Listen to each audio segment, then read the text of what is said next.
bar is actually a little bit forward of your center of mass. So your body is not going to go into that kind of figure four position. You're going to have a little bit more of a vertical torso.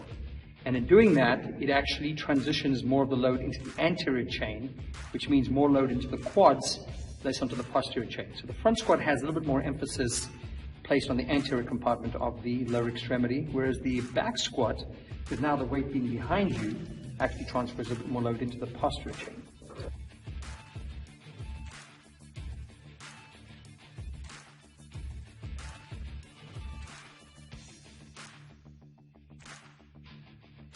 How far wide you want to have your feet. Now understand, the squat is primarily a sagittal plane exercise.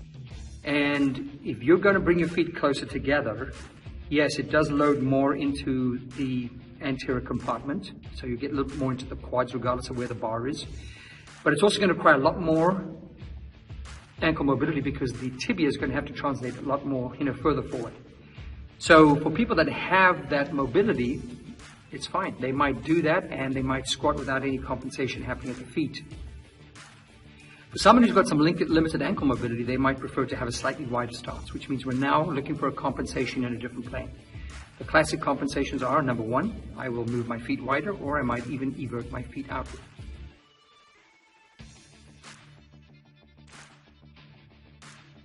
Wider positions would allow you to get deeper without requiring as much ankle mobility. It does come at a cost to the knee because you are basically in a regular squat, you are trying to load as best as possible the femur and the tibia stacked vertically on top of each other. That's why we always talk about the knee being aligned over that second toe. Now, if you choose to go wider, as much as you might be pushing the knee out to keep it over the second toe, what you in essence are creating is a little bit of a deviation between the femur and the tibia, and that's putting a lot of stress right here on the ligaments around the knee, right? So it comes at a bit of a cost, so it's really about finding your choice. But ultimately, I'd say to you, if you're going to allow a person to squat, regardless of what they do, the foot should remain stable. Because when you go wider, it tends to be a little bit of a collapsing in. Because we don't have that mobility through the hips, or we've gone too wide, that the knees start to collapse inward. And if the knees are falling inside of the toes, you need to narrow that stance. And also you might see them start to pronate inward because they're too wide out, externally rotated or too wide.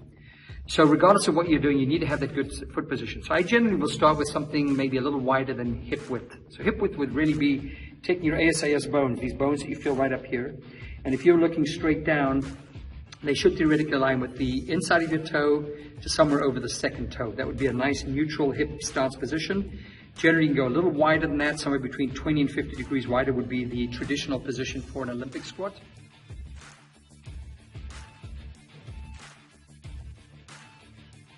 They're essentially the same. The only difference is when I put a bar here behind me, because the center of mass of the bar is behind me, as I unrack the bar, the first thing that's going to happen is I'm going to have a little bit of a posterior tilt.